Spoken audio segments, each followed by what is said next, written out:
अशोक पवार लहान लहान लेकरं असताना मी मार मारता पुढं घालून माती खोंदायला लावली, झाडं काढायला लावले, दगड नीट करायला लावले.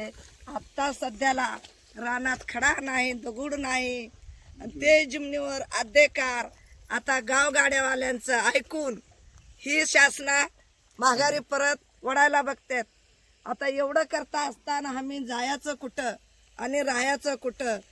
घर नाही, दार नाही, तरी आम्हाला खिदडून काढले होते. किम दिली नाही, झोपडपट्टी दिली नाही, अजून रेशन कार्ड नाही, पिकाची लोन नाही, घराची लोन नाही. आम्ही करायचं काय? कराय गेलं तर सरकारी जमीन असं होत आहे, खरेदी होत नाही. आम्हाला अजून कागदपत्र नाही, वावराची लोन नाही, घराची लोन नाही, कोणचं काय नाही, झोपडपट्टी देत नाही. ह्याच्यासाठी आम्ही करायचं काय? आम्हाला धमकी देतात, आमच्याकडे पैसे मागतात, आम्ही कुठनं द्यायचं सर? आम्ही गरीब माणसं. काढाय गेलं कुपन मिळत नाही, अजून मला कुपन नाही, अजून माझा इथला रहिवासी दाखला नाही. मग मी इथं रहिवासी होणार कसं? घेतच नाही. आमची दवादारी गाववाले घेत नाही. सरपंचाकडे गेलं तर पाटलाकडे जा, पाटलाकडे गेलं तर तसं मामलत आपल्या ह्याच्याकडे तलाट्या भाऊसाहेबकडे जा, भाऊसाहेब तलाट्याकडे जर गेलं तर अधिकाऱ्याकडे जा म्हणतात. मग आम्ही जायचं कुठं कुठं? ना माहिती ना काय. जे कष्ट लढतो तेवढं कष्ट आम्ही लढलंय. अजून बी लेकरा बाळाच्या मुखातनं जर मान पाणी काढून एवढं करता असताना आमच्यापासून ओढून घेतात. हे असलं लाईट बीटच काय आमच्या रानात नाही पाहिजे. ही हाय शेजारी पाजारी जमीन तिकडं काढून तिकडं तुमचं तुम्ही करून घ्या. हे आमचं वाहती जमीन आहे. आज 35-30 वर्ष झालं नीट केली रान. नसेल कुणाला तर तुम्ही अधिकाऱ्यांनी येऊन ही बघून जावं, तपास करून जावं. अशोक लक्ष्मण बोलतो मी अधिकाऱ्याकडे जातोय, तहसीलदार मध्ये जातोय, आपलं भाऊसाहेब तलाठ्याकडे जातोय. तुमच्या नावाची जमीन नाही, तुमचं पीक लोन घ्या येत नाही, ही सरकारी जमीन आहे, त्याचा काही संबंध येत नाही, तुमचं इथे राहू नका म्हणते. ती कुठली किम आली तरी किम देत नाही, रहिवासी दाखला देत नाही, कुपन देत नाही. तुम्ही इथनं हलवून जावा. कुठली ती किम बसवणार, ती सरकार लोक पैसे खाते, ती दुसरी किम कुठली आणून टाकते ती, आणि ती किमापासून त्याचा फायदा होणार. गरीब लोकांना कुठे जावं? ही काय मी स्वतः तरी मी जमीन काढली नाही.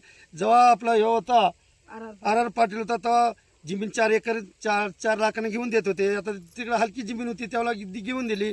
35 लाखाने इथे जमीन होती ती काळाला.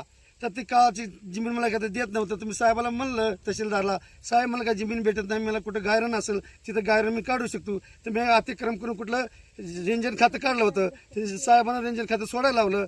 ते सोडून दुसरं ती खातं आपल्या ह्याच्यामध्ये जाऊन राहावं, मला गायरामध्ये जाऊन राहावं. इथलं मुदत संपली होती गायरांची. त्यात कुळबाबाची झाडं ती लई होतं, घाणवट लई होती. 2-3 वर्ष ते सगळं नीट करून काय आमच्यात पोरीतला हुंडा घेते ती 1-2 लाख रुपये. माझे 3-4 पोरे गेले हुंड्यात. मग ती पैसे घालून रान नीट केलं, दुनिया केली, झाडं झुडं लावले, ती गहू लावले, ती दुनिया मी कष्ट करून खातो स्वतः. ती कष्टाला सुद्धा उठून जावं मध्ये दुसरं स्कीम मारून टाकते ती.